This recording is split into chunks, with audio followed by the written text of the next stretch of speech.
नमस्कार दोस्तों। आज फिर मैं आपके लिए ज्ञान से भरी एक कहानी लेकर आया हूं। यह कहानी है गौतम बुद्ध और एक दुखी भिखारी के बीच की बुद्ध मॉरल स्टोरी, जिससे जीवन का बहुत अच्छा ज्ञान मिलता है। एक बार महात्मा बुद्ध एक गांव में अपने शिष्यों सहित घने पेड़ की छांव के नीचे बैठ थे। आसपास के गांवों से बहुत से लोग अपनी मानसिक समस्याएं लेकर महात्मा बुद्ध उन सबकी मानसिक परेशानियों का समाधान देते। सब लोग कहुशी अपनी समस्याओं का समाधान पाकर वहां से लौट रहे थे। वहीं से कुछ दूर बैठा लोगों को बुद्ध के पास जाते देख एक दुखी भिखारी अपने भाग्य को कोसता हुआ यही सोचने लगा कि अभी कुछ देर पहले तो ये लोग दुखी मन से मुंह लटकाए उन महात्मा के पास गए थे, और अब इतना खुश होकर कैसे वापस लौट रहे हैं? आखिर माजरा क्या है? जरा मैं भी जाकर देखूं कि वो महात्मा ऐसा कौन सा खजाना बांट रहा है इन लोगों को।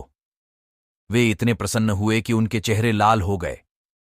जब वो दुख भिखारी कुछ नजदीक गया तो उसने देखा कि ये महात्मा तो लोगों को प्रवचन देकर लोगों के दुख का निवारण कर रहे हैं। ये देखकर भिखारी के मन में भी तीव्र इच्छा हुई कि क्यों न मैं भी इन महात्मा को अपना दुख बताऊं। मुझे भी अपने दुख का समाधान अवश्य मिलेगा। बस फिर क्या था, समाधान पाने की लालसा लिए भिखारी महात्मा बुद्ध के सामने पहुंचा और हाथ जोड़कर प्रणाम करते हुए बोला, हे महात्मा बुद्ध, मैं भी लोगों की मदद करना चाहता हूं। मुझे लोगों की मदद करने की बहुत इच्छा है, लेकिन मैं कैसे मदद कर सकता हूं? मैं बहुत गरीब हूं। मेरे पास न तो पैसे हैं और न ही कोई ऐसी चीज जिससे मैं किसी की मदद कर सकूं। मैं कोशिश करने पर भी किसी की मदद नहीं कर सकता। मुझे भगवान ने इतना गरीब क्यों बनाया? हे महात्मा, मुझ पर कुछ कृपा करो।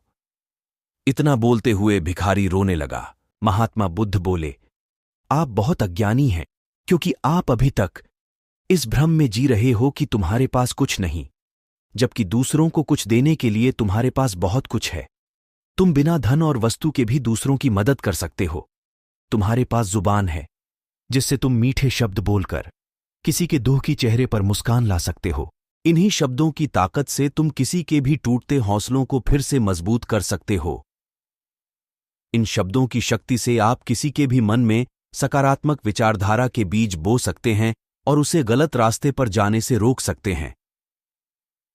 तुम्हारे दो हाथों से किसी भी कमजोर या लाचार व्यक्ति की सहायता कर सकते हो। आपके दो आंखें किसी अंधे को रास्ता दिखा सकते हैं। तुम किसी के लिए दुआ कर सकते हो। यह हो सकता है कि उनके बुरे काम फिर से हो जाएं। आप किसी के अच्छे स्वास्थ्य की कामना कर सकते हैं, लेकिन अज्ञानतावश तुम अब तक इस बात को समझ नहीं पाए और इस भ्रम में अब तक जीते रहे कि तुम्हारे पास मदद करने के लिए कुछ नहीं।